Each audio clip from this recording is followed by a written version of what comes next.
Por la noche, en el vestíbulo, varias noches seguidas se percibía un ligero olor a quemado, como si en el hueco del ascensor se hubiera fundido ligeramente el aislamiento de los cables. La bombilla del techo brillaba tenuemente, y a veces se apagaba por un segundo, pero siempre en el momento en que el hombre introducía la llave en la cerradura de su apartamento. Una vez, en la alfombra de la puerta, había una llave desconocida con un llavero rayado y casi borrado, que él nunca había visto antes, y mientras pensaba de quién podía ser, en el bolsillo de su teléfono, que había estado en silencio todo el día, apareció una notificación de una llamada perdida de un número que no debería existir desde hacía varios años. Saludos a todos los que escuchan esta historia. Escriban en los comentarios desde dónde la están viendo y cómo suelen distraerse por las tardes, cuando la casa está en silencio. Les deseo una escucha tranquila, pero atenta. Vivía solo en un apartamento de 2 habitaciones en el 5º piso, donde alguna vez él y su esposa colocaban cuidadosamente en los estantes los platos que les habían regalado en la boda y elegían dónde colocarían las tazas que no les gustaban, pero que les daba pena tirar. Habían pasado al menos 3 años desde su muerte, pero el apartamento seguía dividido en su mitad y la de ella, aunque formalmente todas las cosas le pertenecían a él. En la esquina del dormitorio seguía habiendo una mesita con su viejo teléfono en el cajón y un cuaderno en el que quedaban listas de la compra sin terminar. No tocaba ese teléfono, pero guardaba su número en un lugar visible de su smartphone, pagaba la tarifa mínima y se explicaba a sí mismo que simplemente no había tenido tiempo de tramitar el traslado. En realidad, temía que, junto con la rescisión del contrato, se perdiera el último hilo que le unía al día en que no respondió a su última llamada. Trabajaba desde casa porque así le resultaba más fácil compaginar el trabajo y la soledad. Tranquilo, sin explicaciones, sin miradas ajenas, que en los primeros meses después del funeral percibía como lástima o crítica encubierta. Por la noche tenía una costumbre: poner agua a hervir para la pasta, encender la televisión como simple fondo, colocar el teléfono junto al plato, igual que antes colocaban sus teléfonos uno junto al otro, pantalla con pantalla. Entonces parecía un detalle bonito. Ahora era un ritual del que parecía querer deshacerse, pero que cada vez posponía para el día siguiente. Ahorraba fuerzas igual que ahorraba dinero. Un paso de más, una explicación de más, una visita de más a la oficina del operador le parecían una tarea difícil. El día en que sonó la primera llamada, todo comenzó con ese olor a quemado. Regresó de la tienda, con una bolsa crujiente en las manos. El ascensor subía lentamente y se detuvo entre los pisos con una sacudida, como si hubiera cambiado de opinión.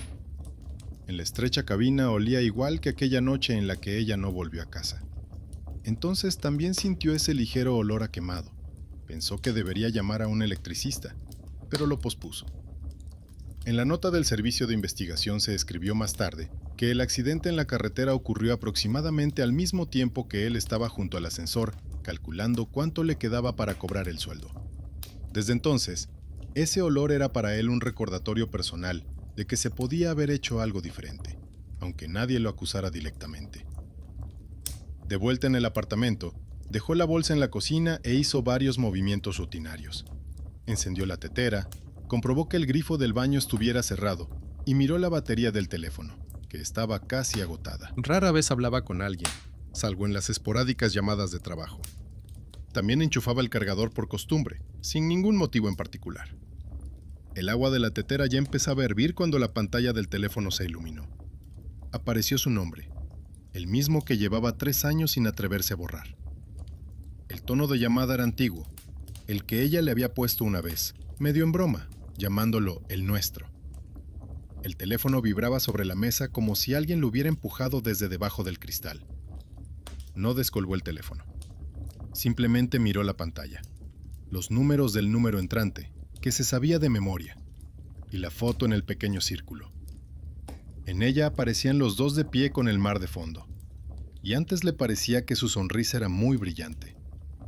Ahora, por un segundo, le pareció que las comisuras de los labios se habían movido, se habían vuelto un poco más rectas, y la mirada se había desplazado.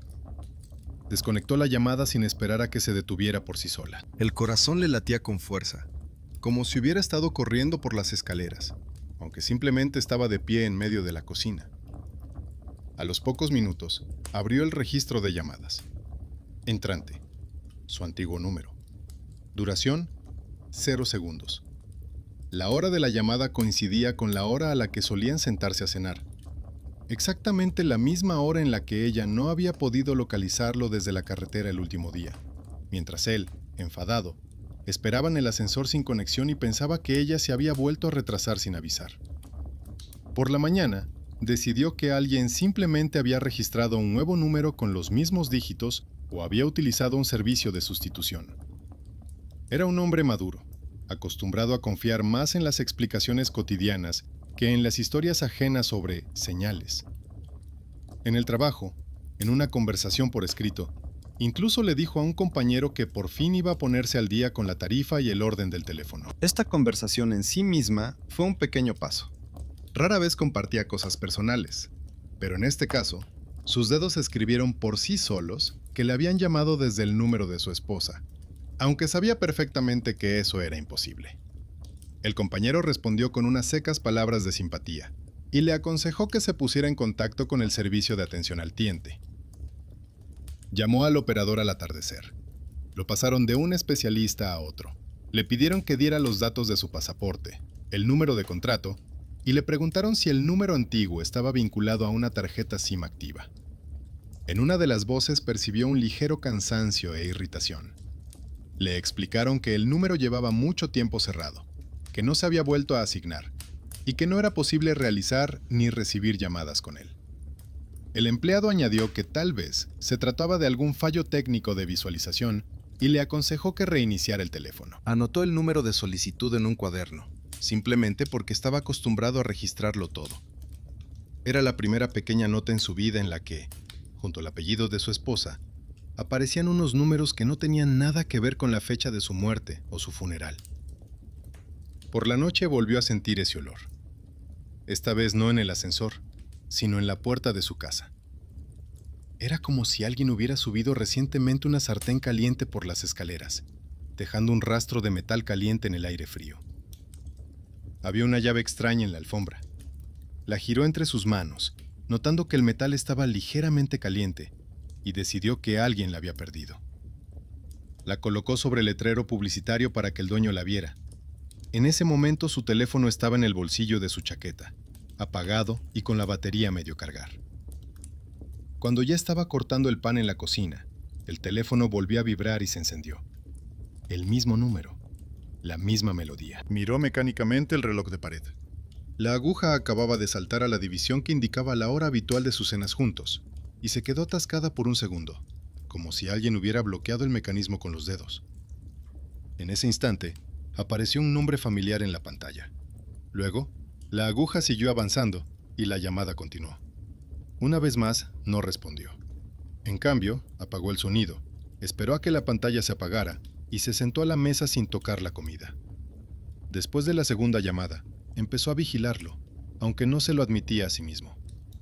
Empezó a darse cuenta de que el teléfono siempre cobraba vida a la misma hora, cuando la olla llegaba a hervir en la cocina y la televisión cambiaba de las noticias a la serie que a ella le gustaba poner de fondo. Cada vez antes de eso, aparecía una inquietante señal doméstica, olor a quemado, una luz que parpadeaba ligeramente, un objeto extraño fuera de su lugar, una llave extraña debajo de la alfombra, un anuncio extraño en el buzón, a su nombre, aunque hacía tiempo que figuraba como fallecida. Intentaba explicarlo todo con cosas habituales. El operador se equivocó en la base de datos. Alguien le está gastando una broma dramática al enterarse de la historia. El teléfono se ha colgado.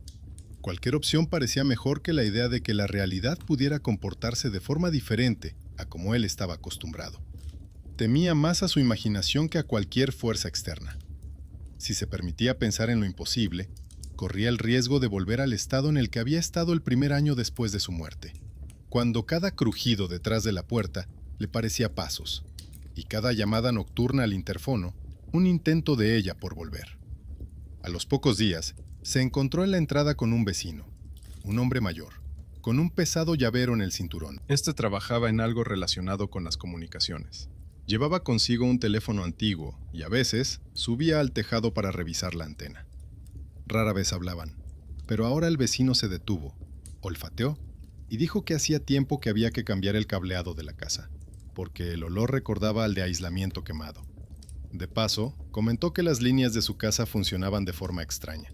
El mismo número a veces aparecía como interno, aunque hacía tiempo que estaba desconectado.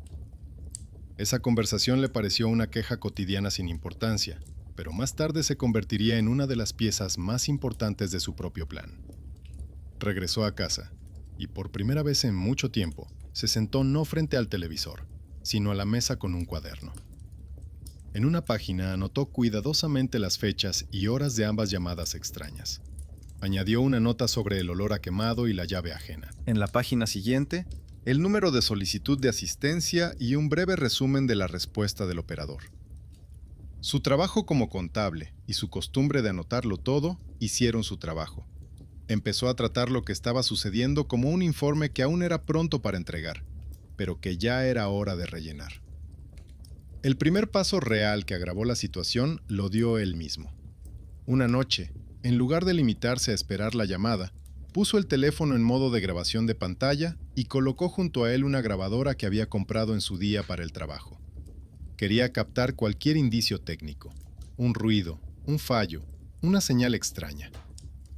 Cuando sonó el tono de llamada, sintió la familiar opresión en el pecho, pero se obligó a no descolgar. Los números de la pantalla se desplazaron, contando los segundos de la llamada entrante. No se llevó el teléfono al oído, pero tampoco interrumpió la llamada. Simplemente se sentó y miró cómo la pequeña foto de su rostro se iluminaba una y otra vez, mientras la grabadora parpadeaba rítmicamente con un punto rojo de grabación. Después de la llamada, reprodujo la grabación. Nada fuera de lo común. El sonido estándar de la melodía, ligeramente amplificado por la vibración del cuerpo del teléfono sobre la mesa. A los 40 segundos, se oyó un breve chasquido de fondo, como si alguien hubiera encendido la luz del pasillo, aunque las lámparas del apartamento estaban apagadas. En ese momento, el fondo general se interrumpió durante una fracción de segundo, como si alguien hubiera pulsado el botón de pausa en todo el sonido a su alrededor. Rebobinó la grabación una y otra vez, hasta asegurarse de que no era su imaginación ni un fallo del reproductor. Un par de días después, decidió dar un paso más. Llamó él mismo al antiguo número de su esposa. En la pantalla apareció durante unos segundos el mensaje de llamada en curso, y luego, silencio. Ni tonos cortos ni mensajes de error, solo una pantalla en blanco. Y el tiempo seguía contando los segundos. Cortó la llamada y observó que, por alguna razón, en el registro aparecía como una llamada interna, como si hubiera llamado a algún número de servicio. Esto coincidía con la queja del vecino sobre las extrañas líneas internas. Hizo otra anotación en su cuaderno, subrayando la misma palabra.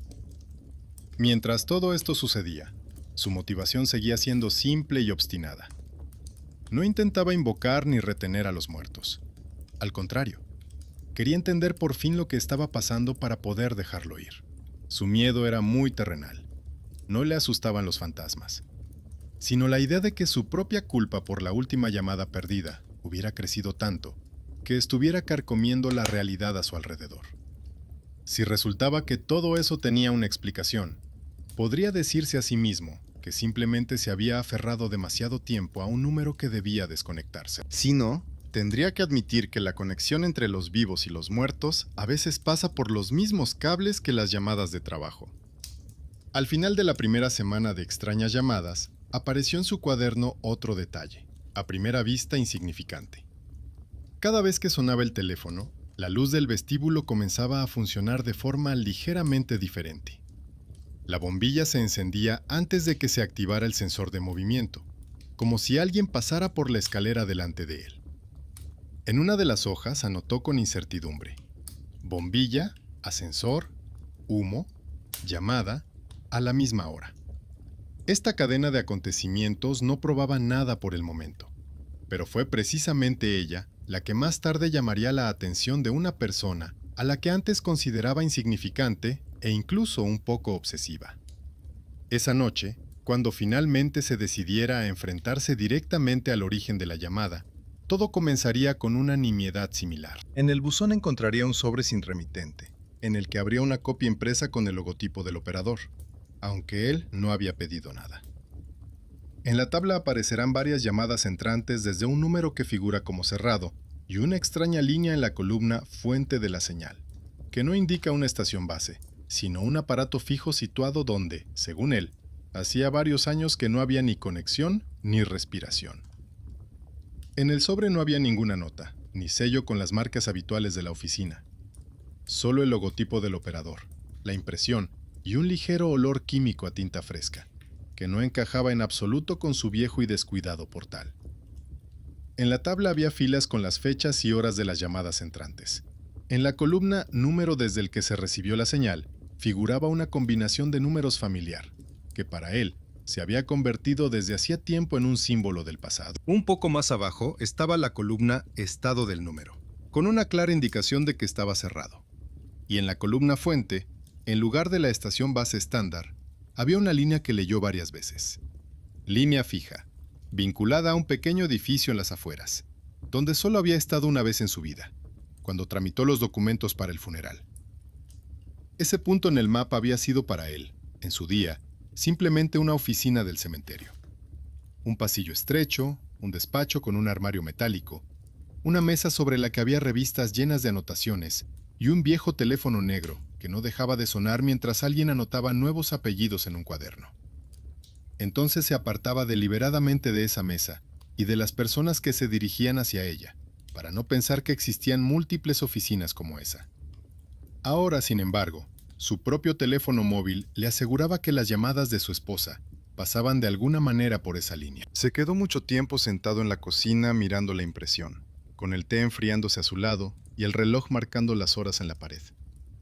La aguja avanzaba, y él intentaba construir un esquema sencillo en su cabeza.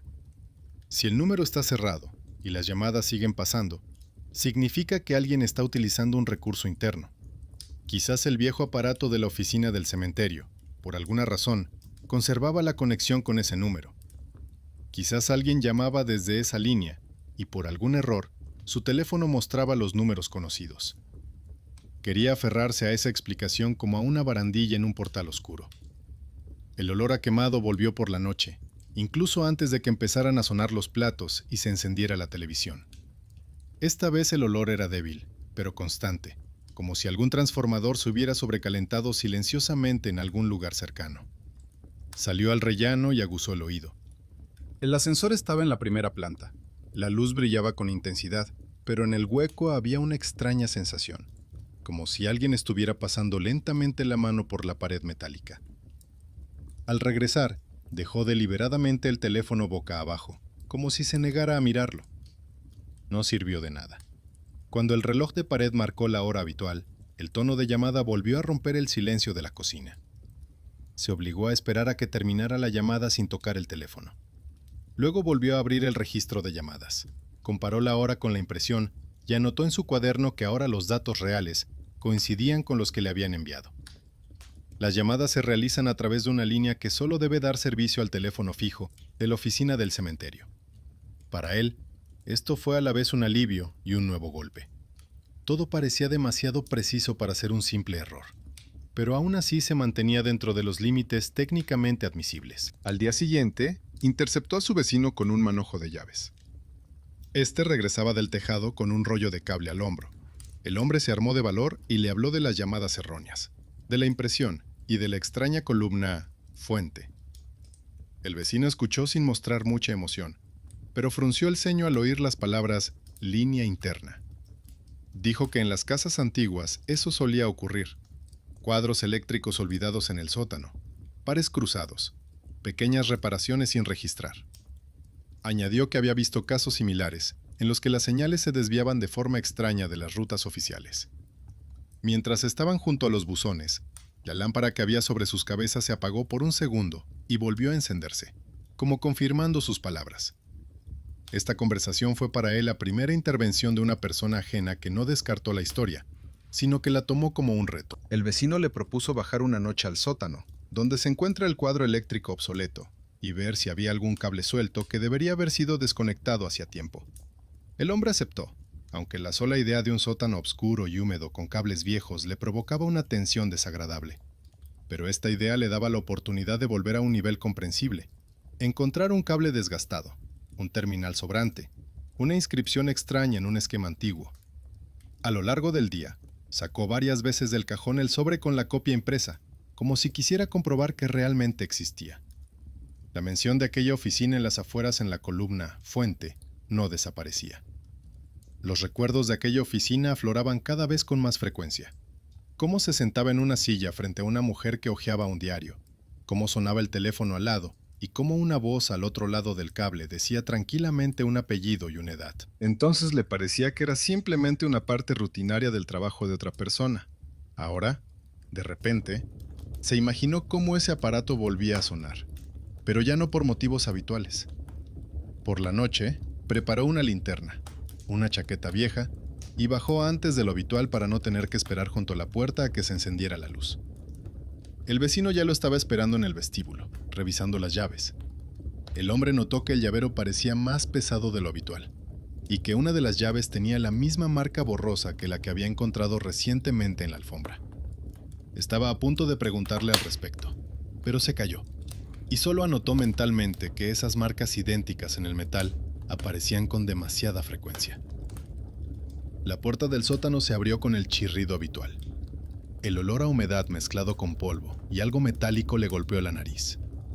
El vecino encendió la linterna y el haz de luz sacó de la oscuridad tuberías, cajas viejas y telarañas. En el fondo brillaba tenuemente una placa salpicada de manchas de óxido y pintura.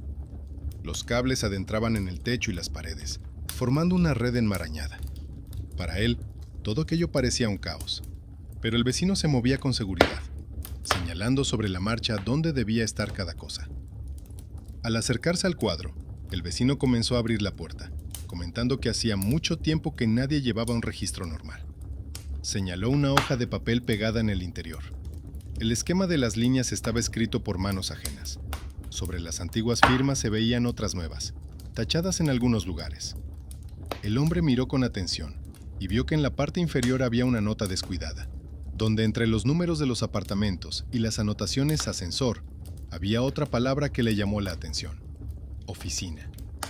Desde esa línea partía una fina línea que se dirigía hacia arriba y hacia un lado, claramente ya no hacia las viviendas. Se dio cuenta de que su obsesiva costumbre de calcular y elaborar tablas le resultaba inesperadamente útil en este caso. Donde su vecino solo veía una hoja sucia con anotaciones, él veía una estructura. La conexión entre el edificio, el ascensor, el sótano y la línea exterior que se alejaba hacia aquel edificio en las afueras. Pasó cuidadosamente el dedo por la trayectoria, comparándola mentalmente con la copia impresa del sobre. En su cabeza se formó una fórmula sencilla: una casa antigua, una línea no completamente desconectada, una conexión de servicio con la oficina donde se registran las muertes. El vecino se dio cuenta de dónde estaba mirando y suspiró. Dijo que esas líneas normalmente se cierran, pero que a veces alguien las deja por comodidad, sin tramitar los documentos. Añadió que si se lo pedía amablemente, podía llamar a alguien del servicio para que lo comprobara y cortara oficialmente los cables sobrantes. Sonó casi como una oferta de ayuda. Un desconocido con acceso al sótano y cierta experiencia en redes se convertía en ese benefactor inesperado que podía intervenir con una sola decisión y cambiar el curso de una extraña historia. Acordaron que el vecino intentaría averiguar a través de sus conocidos quién era el responsable de esa zona de comunicaciones y le entregaría la copia impresa con las extrañas marcas. El hombre le entregó el sobre sintiendo una ligera resistencia interior, como si no estuviera entregando un papel, sino parte de las pruebas que solo él había visto hasta entonces. Pero luego recordó que, si quería llegar al fondo del asunto, tendría que dar acceso a su frágil esquema a otras personas. De lo contrario, todo seguiría siendo un conjunto de historias de terror personales. Al subir, notó que en el sótano no había olor a quemado, solo humedad y polvo. Parecía una tontería, pero después de los últimos días resultaba casi tranquilizador. La bombilla del vestíbulo se encendió de inmediato, sin demora. El ascensor llegó rápido y no se movió. Todo parecía casi normal hasta que entró en el apartamento y vio su teléfono sobre la mesa. La pantalla estaba negra, como corresponde a un dispositivo apagado que nadie ha tocado. Pero cuando se acercó, notó que alrededor del teléfono había un círculo de polvo suavemente delineado, ligeramente borroso, como si alguien lo hubiera cogido recientemente y lo hubiera vuelto a dejar en su sitio, girándolo ligeramente. Estaba seguro de que lo había dejado de otra manera. En su cuaderno ya había acumulado muchos detalles pequeños y había aprendido a confiar en sus propias observaciones. No encendió el teléfono de inmediato. Primero se acercó a la ventana, miró al patio oscuro y notó que una de las ventanas de enfrente brillaba con una luz uniforme, un poco más amarilla que las demás. Allí, en el alféizar, alguien tenía un viejo aparato fijo, muy parecido al que había en la oficina del cementerio. No sabía si realmente estaba viendo eso o si ya estaba completando la imagen por sí mismo. Pero, en cualquier caso, le quedó claro que no se libraría con simplemente desconectar el número. Demasiadas líneas convergían en un solo lugar: su apartamento, el sótano, la oficina en las afueras. Con demasiada frecuencia, el olor a quemado, el parpadeo de la luz y las llamadas coincidían con las horas en que ella solía llamar. Finalmente, encendió el teléfono. La batería mostraba poco menos de la mitad de la carga, aunque no recordaba haberlo puesto a cargar. El registro de llamadas no había cambiado. No había nuevas llamadas entrantes. Pero en las notificaciones apareció un nuevo icono. Un mensaje perdido del operador informándole de que su solicitud había sido cerrada. En el texto se indicaba que no se habían detectado fallos técnicos, que las líneas funcionaban con normalidad y que el número que había indicado estaba cerrado y no se utilizaba. Esta respuesta formal puso un punto final en su esquema interno, pero no donde él esperaba. Los servicios le aseguraban que todo estaba en orden. Solo quedaban sus observaciones, las notas en su cuaderno, la llave ajena, el olor a quemado y los sonidos que nadie más que él había registrado. En ese momento, por primera vez, se sintió no solo un viudo solitario con un teléfono del pasado, sino una persona que se encontraba entre dos sistemas de registro, el humano y el técnico. En uno, todo está organizado por columnas y firmas. En el otro, por recuerdos y pequeñas coincidencias. Por la noche se despertó por el silencio. No por el ruido, sino precisamente por un silencio demasiado denso, en el que ni siquiera se oía el lejano zumbido del ascensor ni los ruidos de los vecinos. El teléfono estaba en la mesita junto a la cama, con la pantalla apagada. Miró el reloj y se dio cuenta de que aún faltaba mucho para la hora habitual de las llamadas nocturnas. Pero la sensación de que alguien estaba marcando un número era casi física. Se quedó tumbado, escuchando el latido de la sangre en sus oídos, y pensó que el siguiente paso importante lo tendría que dar él mismo. No esperar a que llamaran, sino ir allí donde, según todos los documentos, no podía haber llamadas. Antes del amanecer, finalmente se durmió, y en el cuaderno sobre la mesa quedó una nueva anotación, escrita con mano temblorosa. Sótano, oficina, línea. Hay que ir allí yo mismo. Esa frase se convirtió en el punto en el que dejó de esperar que alguien más apagara cuidadosamente su pasado por él. Por delante le esperaba el camino a las afueras, a un pequeño edificio con un armario metálico y un aparato negro, donde ya había formalizado una vez el fin de la relación y ahora se disponía a comprobar si realmente se había roto. Por la mañana se despertó con la clara idea de que no podía seguir así. En la cocina, debajo de la taza con té a medio beber, se veía un círculo húmedo y oscuro, aunque por la noche había dejado la mesa seca. Limpió la huella, guardó el sobre del operador en la bolsa junto con el cuaderno y el pasaporte viejo, y se dio cuenta de que la casa lo dejaba ir por poco tiempo, como a una persona que tiene la obligación de volver. El camino a la oficina en las afueras le resultaba familiar por el día del funeral. Entonces contaba las paradas. Hoy se fijaba en los detalles. Los mismos almacenes grises, los viejos garajes, las escasas personas con papeles en las manos. El edificio tampoco había cambiado. La fachada descolorida, el crujir de los escalones, el olor a desinfectante y papel. Dentro, una cola, tickets, cristales, revistas. En este mundo, cada acontecimiento debía tener una línea y una firma, y eso lo hacía un poco más fácil. Cuando llegó su turno, contó con calma que recibía llamadas desde el número oculto de su esposa, que el operador le había dado una copia impresa en la que figuraba su línea como fuente. La mujer detrás del cristal, sin sorprenderse demasiado, explicó que había quejas de este tipo, que los números internos antiguos a veces fallaban. Mientras ella hojeaba un grueso diario, él vio su apellido. Primero, una anotación de hacía 3 años sobre el cierre del número y más abajo, una nueva línea sobre una nueva solicitud. Era el primer rastro claro de su extraña historia en el sistema burocrático ajeno. La empleada llamó al técnico. Un hombre bajito con una chaqueta sencilla tomó la copia impresa, el registro. Lo escuchó sin hacer preguntas innecesarias y solo le preguntó varias veces la hora de las llamadas. Había algo familiar e imperceptible en su manera de ser. Una persona sin la cual todo funciona, pero la que nadie recuerda. Dijo que las ramas antiguas de la red a veces tienen vida propia, y sugirió revisar el aparato interno y el registro de llamadas de servicio. Para ello, era necesario entrar en una sala a la que no se permitía el acceso a los visitantes habituales. Dentro había un aparato negro, varios cuadernos cubiertos de polvo y esquemas de líneas descoloridos colgados. El técnico encendió la lámpara, abrió el registro en el año correspondiente y empezó a buscar las fechas que le había dado el operador. La hora a la que sonó el teléfono de su casa aparecía en blanco en la columna de llamadas entrantes. No había nada, ni errores, ni conexiones, pero más adelante, en la última página, había una anotación reciente con otra letra. Su número. Una nota de que había una llamada entrante. Se oía una voz femenina. El abonado no se identificó. La fecha coincidía con la noche en que decidió por primera vez no colgar inmediatamente, y escuchó la respiración hasta el final. El técnico salió y habló con el vigilante que hacía guardia allí por las noches. Este recordó, al contarlo, una llamada extraña. El teléfono sonó, aunque la luz de la línea no estaba encendida. En el auricular se oía una respiración y palabras de mujer, como si se dirigiera a otra persona. El vigilante se presentó varias veces. Luego la comunicación se cortó. El hombre comprendió que su pesadilla personal ahora quedaba plasmada no solo en su memoria y en la impresión del operador, sino también en el diario de servicio de una oficina ajena. El técnico dijo que rellenaría una solicitud técnica, haría copias de los registros y se las entregaría a los responsables de las líneas.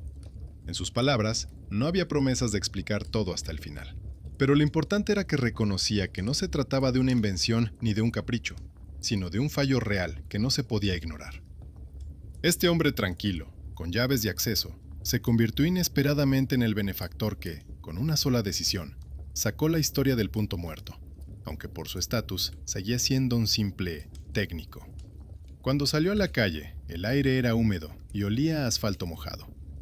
En la parada, sacó el teléfono solo para mirar la hora y vio el icono de una llamada perdida.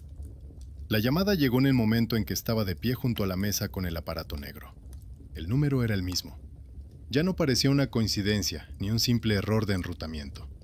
La llamada claramente seguía sus pasos. En casa, dejó el teléfono sobre la mesa y se quedó mucho tiempo de pie junto a la ventana, mirando fijamente el patio oscuro. Hasta ese día, solo se había defendido, había buscado explicaciones, había intentado involucrar en su historia a los operadores, a los empleados de la oficina, al técnico, al vigilante. Ahora estaba claro que, por alguna razón, la línea lo seguía a él y no a sus registros. La idea de la que más huía se volvió simple y muy concreta. No esperar la próxima llamada, sino marcar él mismo el número, que según todos los documentos ya no existía. Por la tarde, dejó de hacer lo que solía hacer a esa hora. No puso la tetera, no encendió las noticias, no abrió la nevera. Simplemente colocó sobre la mesa todo lo que podía dar forma a lo que estaba sucediendo. La impresión del operador, una copia de la entrada del registro de la oficina, el antiguo contrato de comunicación, su pequeña libreta con las esquinas dobladas. El teléfono estaba en el centro, con la pantalla hacia arriba, como si también se le pudiera poner un sello y cerrar el caso. El reloj de la pared marcaba la hora a la que él solía esperar la llamada. Las agujas aún no habían llegado, pero su espera interior ya se adelantaba al reloj. Se sorprendió al darse cuenta de que esa sensación era casi igual a la que tenía antes cuando esperaba sus pasos detrás de la puerta.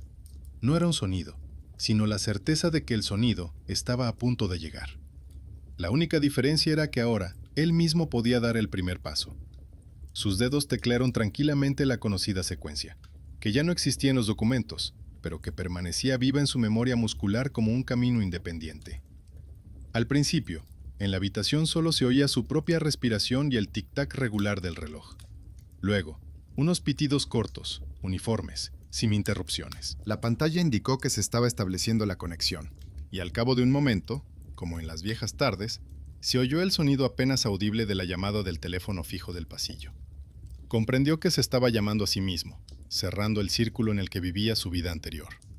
El móvil, el teléfono fijo, el cable en el sótano, el teléfono negro de la oficina.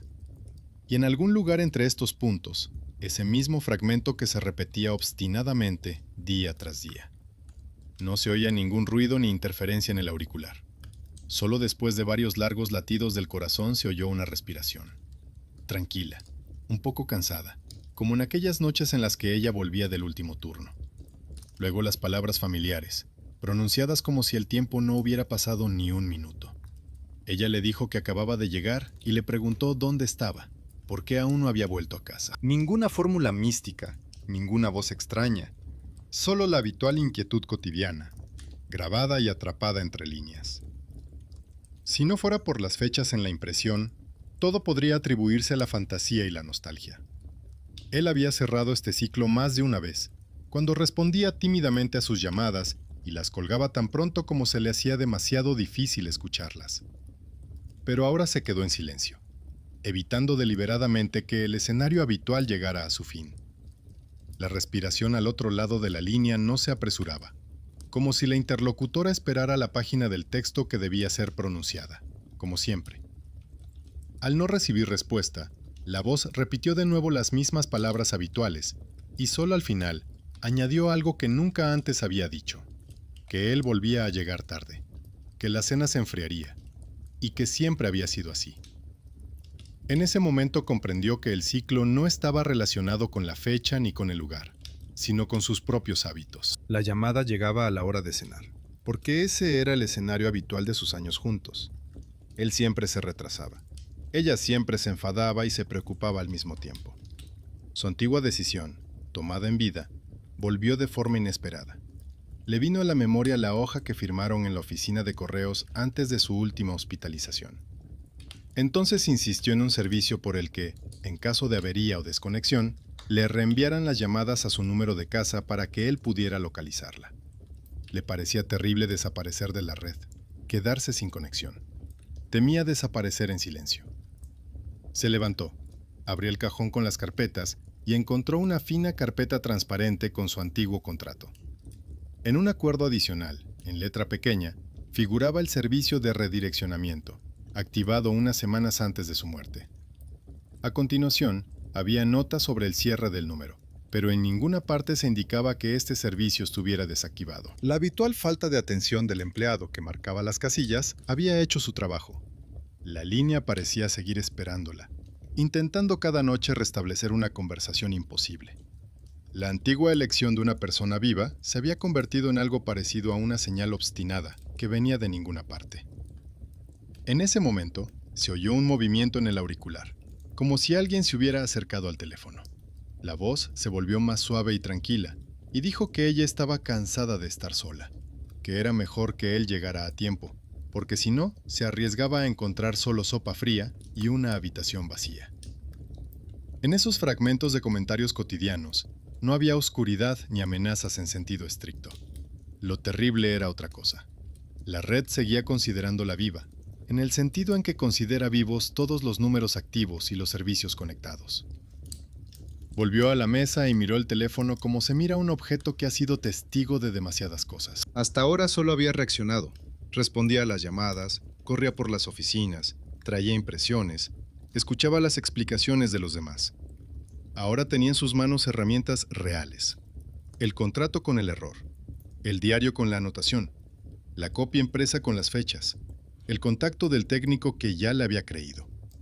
Todo esto no daba una respuesta racional completa, pero convertía lo que estaba sucediendo en una cadena de acciones terrenales que se podían cambiar, en lugar de un cuento de hadas abstracto y aterrador. Comprendió que la elección era realmente sencilla. Podía seguir aferrándose a esa línea, escuchando la respiración familiar cada noche, convirtiendo cualquier intento de seguir adelante en una continuación de la misma conversación. Podía intentar llegar al fondo de la última explicación, buscar cables sobrantes en el sótano, comprobar cada tornillo. O se puede reconocer que en esta historia hay un límite, más allá del cual, cualquier nueva información solo retrasará el momento de la separación. La decisión que nunca había tomado realmente se le presentaba ahora de forma clara. No esperar, sino cortar por su cuenta la línea que en su día, a petición de una persona viva, ellos mismos habían conectado. Al día siguiente volvió a la oficina, pero no como una persona confundida a la que le llama un número muerto, sino como un cliente con un error concreto. Le mostró al técnico el punto del contrato, señaló la ausencia de la marca de desconexión del servicio de redireccionamiento y pidió que lo cerraran oficialmente. El técnico comprobó las fechas durante mucho tiempo, consultó los registros archivados y buscó confirmación en los antiguos esquemas. En sus ojos brillaba esa habilidad oculta que rara vez se aprecia en las personas de su profesión. La capacidad de ver en el caos de números y cables una estructura viva, donde cada pequeña anotación puede cambiar la vida de otra persona. Juntos bajaron al sótano, al que conducía un estrecho pasillo de servicio.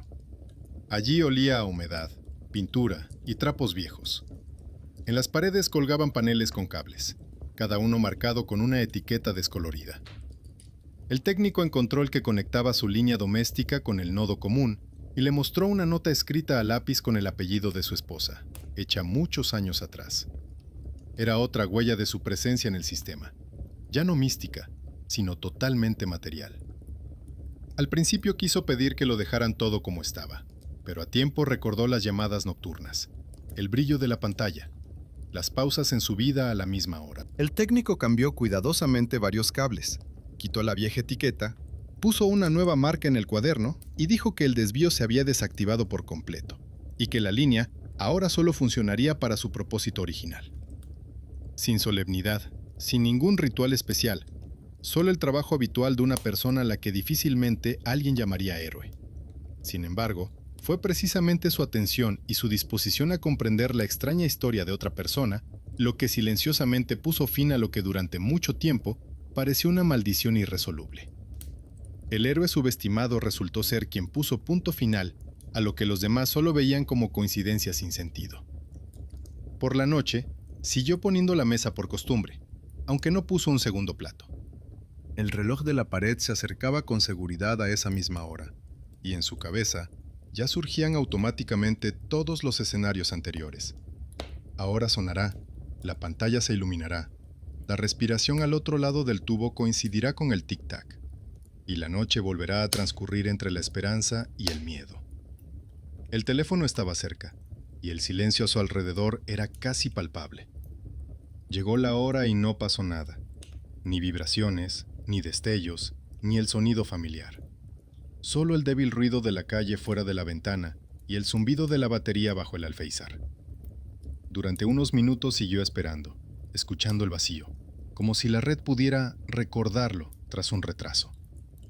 El silencio se prolongó y se convirtió no en un fracaso, sino en un espacio en el que por fin se podía hacer algo por voluntad propia. Desde dentro surgió una extraña mezcla de sentimientos: alivio, ira, amargura, como si le hubieran quitado su último vínculo y al mismo tiempo le hubieran devuelto la capacidad de decidir por sí mismo. Las llamadas, que parecían una prueba de su continuación en algún lugar más allá del límite, resultaron ser el resultado de la viva inquietud humana y de la marca descuidada de alguien en un formulario. No había nada romántico en ello, pero había algo más aterrador y honesto. Todo lo que lo mantenía en el pasado se basaba en su propia negativa a aceptar la irrevocabilidad de la pérdida. Cogió el teléfono, abrió la lista de contactos y miró fijamente su nombre durante un largo rato. Antes no se atrevía a borrar la línea, porque le parecía que con ello traicionaría sus recuerdos comunes. Ahora comprendía que los recuerdos no vivían en un número y en una melodía de llamada. Vive en cómo él se fija en los pequeños detalles de la casa. Guarda su cuaderno, recuerda sus hábitos y no deja que se conviertan en una cadena que cada noche lo arrastra hacia atrás. No montó una escena. Simplemente movió el contacto al archivo, apagó el sonido y guardó el teléfono en el cajón donde guardaba el resto de los papeles. Por la noche, se despertó a la misma hora a la que antes sonaba el teléfono. Por un segundo, le pareció oír un leve susurro en el pasillo, pero solo era la casa, que hacía tiempo que necesitaba engrasar las bisagras y arreglar las baterías. Ya sabía que darle importancia a eso significaba volver a tender un puente entre la casualidad y el mito. Eligió otra cosa. Se sirvió un vaso de agua, Miró por la ventana las escasas luces de los apartamentos ajenos y, por primera vez en mucho tiempo, pensó no en lo que tenía que responder a alguien, sino en lo que podía hacer por la mañana. El final de su historia no fue un milagro espectacular ni un desenlace terrible en el cementerio, sino algo bastante cotidiano. El hombre con las llaves de la sala técnica quitó la marca de la casilla del formulario. El otro dejó de contestar al teléfono, que hacía tiempo que nadie debía mantener en línea. Entre estas acciones se interponían años de hábitos, culpa, nostalgia y la esperanza de que la señal del pasado pudiera sustituir a la cercanía actual. Cuando la línea se cortó, el mundo no se volvió más fácil, pero sí más honesto. En esa honestidad había la misma tranquilidad que llega no como una recompensa, sino como un efecto secundario de la decisión tomada de seguir viviendo. Aunque por las noches ya no haya una voz que pregunte ¿dónde estás y por qué te retrasas?